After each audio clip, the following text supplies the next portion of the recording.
YouTube के सभी दर्शकों को मेरा नमस्कार। आप सभी को राधे राधे। जैसी आज की जो हमारी क्लास है वो होने वाली है सप्ताह 9 का दिवस 2। तो चलिए बिना देर किए हुए शुरू करते हैं आज का अभ्यास कार्य। भाषा भारती जो आपकी पुस्तक है उसका पाठ 4 है ये, और अभ्यास पुस्तिका का सप्ताह 9 का दिवस 2 है। चर्चा के कुछ पॉइंट हैं प्यारे बच्चों आपके लिए।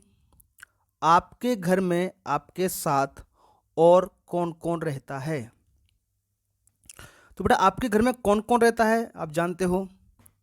जैसे दादा दादी रहते हैं किसी के साथ में चाचा चाची भी रहते हैं, है ना। चाचा चाची भी रहते हैं, दादा दादी भी रहते हैं, मम्मी पापा तो रहते ही रहते हैं बेटा हमारे साथ साथ में, ठीक है। तो ऐसे आप बता सकते हो आपके घर में कौन कौन रहता है। आपके घर की रसोई में कौन कौन सी खाने की वस्तुएं रखी होती हैं?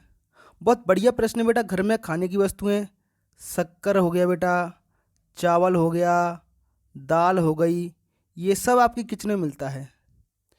चावल, दाल, गुड़, आटा, है ना। तो ये सब खाने की चीज़ें आपको किचन में मिल जाती हैं। अगला प्रश्न है बेटा, आपकी माँ उन वस्तुओं को किन बर्तनों में रखती है?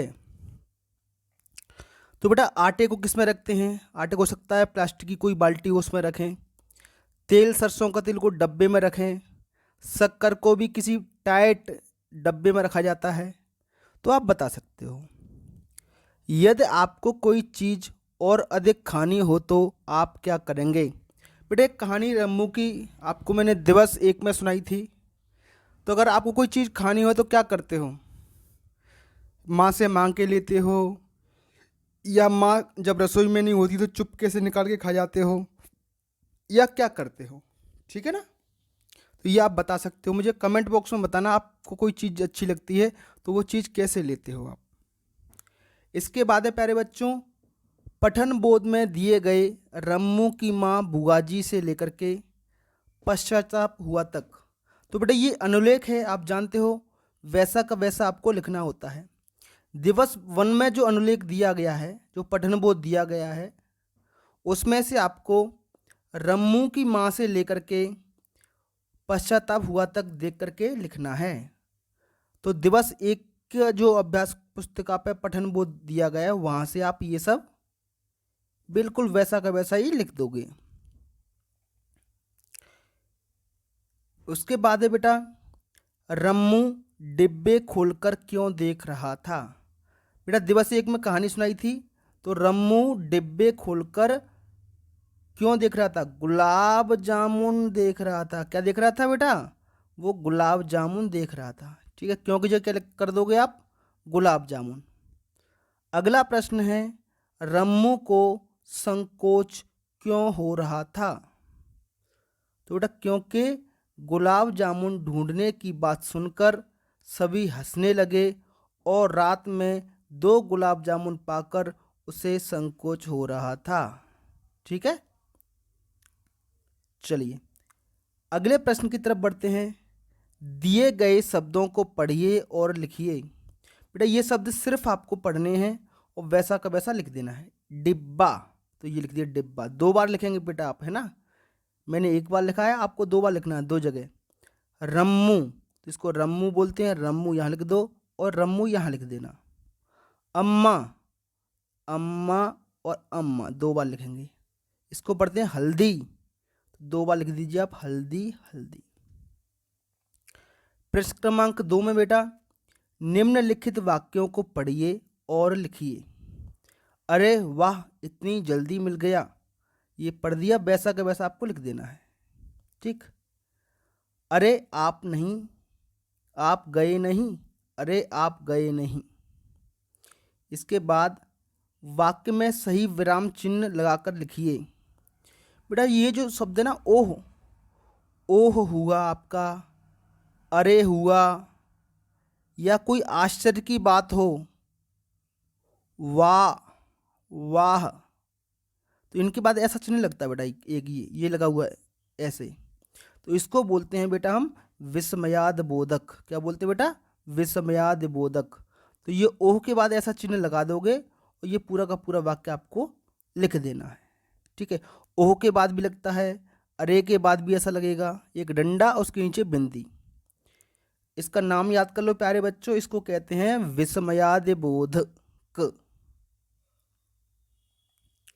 इसके बाद एक कहानी है बेटा, वही संदीप वाली कहानी जो दिवस 1 में आपको सुनाई थी। पापा उससे कहते थे कि तुम्हें समुद्री यात्री बनने का सपना छोड़कर एक डॉक्टर या इंजीनियर बनना चाहिए। संदीप के पापा क्या चाहते थे? ये डॉक्टर या इंजीनियर बने और आराम से अपना जीवन जिए। उसकी माँ भी पापा की बात से सहमत थी। उन्होंने बेटे को समझाया, समुद्री यात्री का जीवन सरल नहीं है। एक मौखिक प्रश्न है बेटा, संदीप को समुद्री यात्री बनने में कौन सी कठिनाइयों का सामना करना पड़ सकता है? तो बेटा जैसे समुद्री यात्री जो बनते हैं, तो जहाज़ मान लो अपने भारत से दूसरे देश के लिए चल दिया, तो वो 5-7 महीने तक समुद्र में ऐसे ही चलता रहेगा निरंतर, तुम घर नहीं लौट सकते उसमें से। ये बहुत बड़ी कठिनाई होती है बेटा कि 5-7 महीने तक, कभी कभी 1-1 साल तक आपको समुद्र में ही रहना पड़ता है, वहाँ से आप आ जा नहीं सकते हो। तो ये बहुत कठिन नौकरी होती है, कठिनाई वाला जीवन होता है समुद्री यात्री का।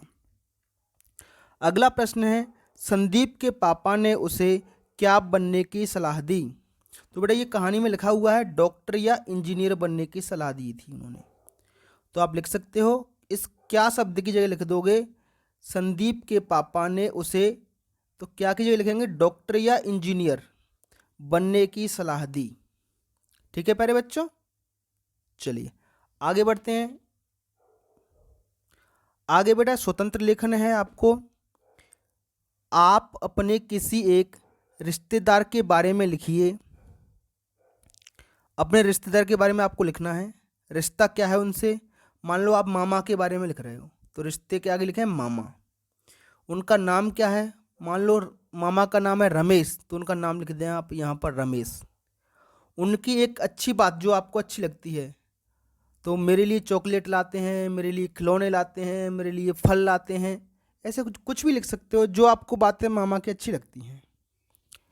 इसके बाद एक चित्र बना हुआ है, उस पर लिखा है सूरज, 2 रुपये, पेंसिल के साथ एक रबर फ्री। बेटा एक किसी भी चीज़ का ये विज्ञापन है। क्या है बेटा? ये विज्ञापन है। किस चीज़ का है बेटा? पेंसिल का। 2 रुपये की पेंसिल है, कहाँ पर मिलेगी आपको? आपके शहर में ही मिलेगी। पेंसिल का नाम है सूरज पेंसिल, कितने की? 2 रुपये की। ठीक है, तो इसी तरीके से एक विज्ञापन आपको भी बनाना है। मान लो आपको विज्ञापन बना लिया मिठाई का, तो क्या लिखोगे? एक बढ़िया सा सुंदर सा फोटो बना देना इस तरीके से मिठाई का। दुकान का नाम रख दो कोई भी, अमित स्वीट्स। क्या मिलता है आपकी दुकान पर? शुद्ध घी के लड्डू मिलते हैं। लड्डू किस भाव में मिलते हैं? 800 रुपये किलो। ठीक है, यहाँ अपनी दुकान का पता लिख देना। मान लो लोहारी खुर्द है तो लोहारी खुर्द लिख दो। जहाँ पर आपकी दुकान है, धार में है तो धार लिख देना यहाँ पर।